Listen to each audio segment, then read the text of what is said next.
اب میں اگلے مہمان آپ ہی کے ادارے کے استاذ حضرت مولانا کاشف صاحب سے ملتمس ہوں کہ وہ آئیں مختصر سے وقت کے اندر ختم نبوت کے حوالے سے اپنا اظہار معافی ضمیر فرمائیں۔ حضرت مولانا محمد کاشف صاحب۔ السلام علیکم ورحمۃ اللہ وبرکاتہ۔ نحمده ونصلی علی رسوله الکریم اللہ وخاتم النبیین۔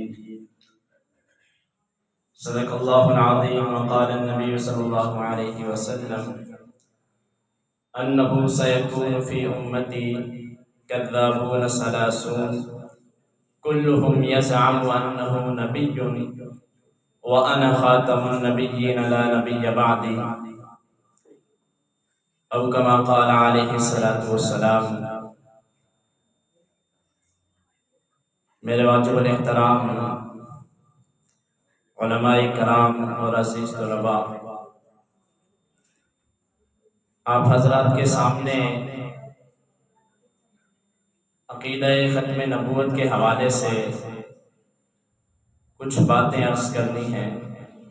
اللہ رب العزت ہمیں عقیدہ ختم نبوت کا تحفظ کرنے کی توفیق عطا فرمائے۔ میرے واجب الاحترام بھائیو، بزرگ، دوستو، عقیدہ ختم نبوت کا معنی اور مفہوم کیا ہے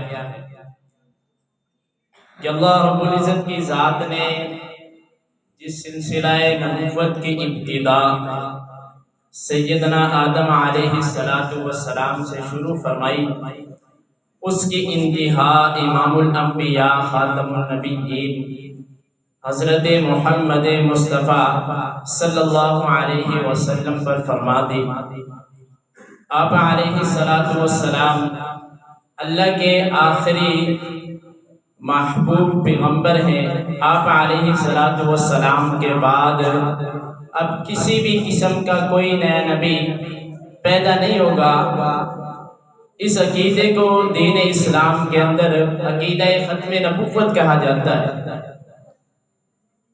اس عقیدے کی اہمیت کا اندازہ آپ اس بات سے لگا سکتے ہیں کہ اللہ رب العزت نے قرآن مجید فرقان حمید کے اندر 100 آیات ایسی نازل فرمائی ہیں جو عقیدہ ختم نبوت پر دلالت کرتی ہیں،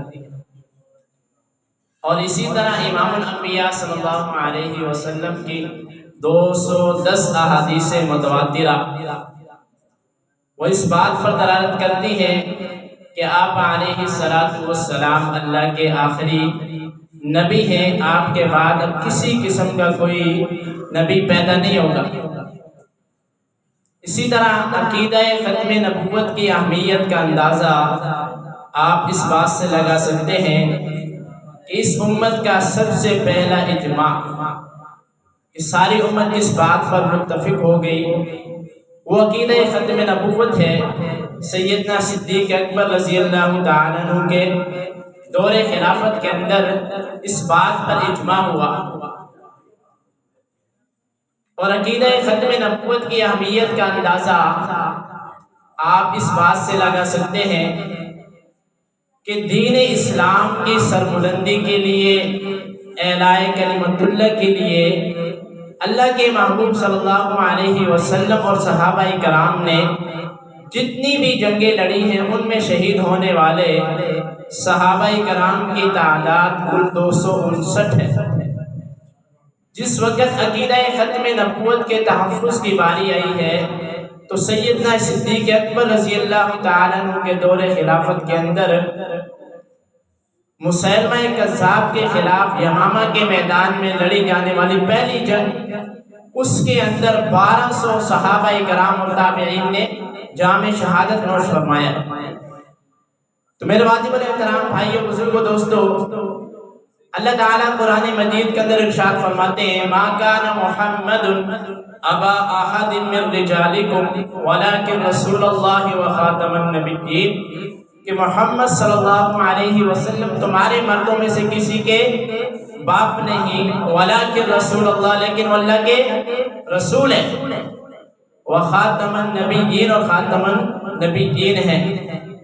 اسی طرح کی 100 آیتیں مبارکہ اللہ تعالیٰ نے نازل فرمائی، اور اللہ کے محبوب نے فرمایا انہ سیکون فی امتی کذابون ثلاثون کلہم یزعم انہ نبی وانا خاتم النبیین لا نبی بعدی، کہ ان قریب میری امت میں 30 جھوٹے پیدا ہوں گے، کلہم یزعم انہ نبی، ہر ایک اپنے بارے میں یہ گمان کرے گا کہ وہ نبی ہے۔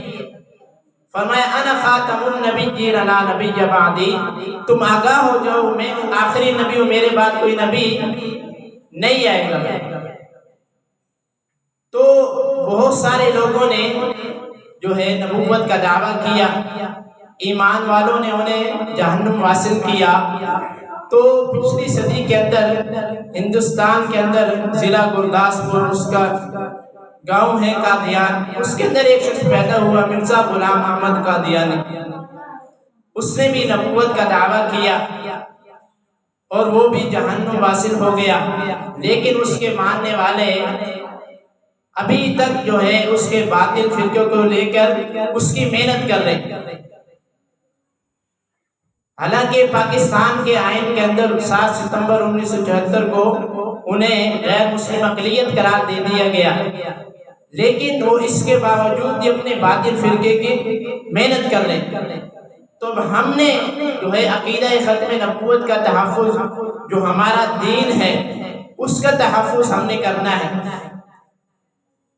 تو اسی کے لیے جو ہے ہر جگہ پر ہمارے جیسے عالمی مجلس ختم نبوت وہ کام کر رہی ہے، شعبان ختم نبوت ہے، بہت سارے ادارے۔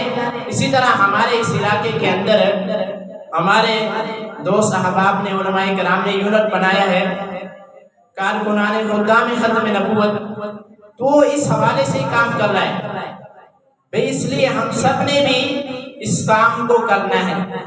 تو سارے بھائی تیار ہیں انشاءاللہ کہ اس کام کو اپنی زندگی کا مقصد بنا کر کرنا ہے۔ اللہ تعالیٰ سے دعا ہے کہ اللہ تعالیٰ ہمیں اس مشن کو اپنا مشن بنا کر، اس کام کو اپنا کام بنا کر کرنے کی توفیق عطا فرمائے۔ وآخر دعوانا الحمدللہ۔ جزاک اللہ خیر۔ ماشاءاللہ یہ ہے آپ کے ادارے کے مدرس حضرت مولانا محمد کاشف صاحب، جو ماشاءاللہ بہت نرالے اور سہانے انداز کے اندر ہمیں قرآن کریم اور سنت حبیب سے حضور کی ختم نبوت سمجھا رہے تھے۔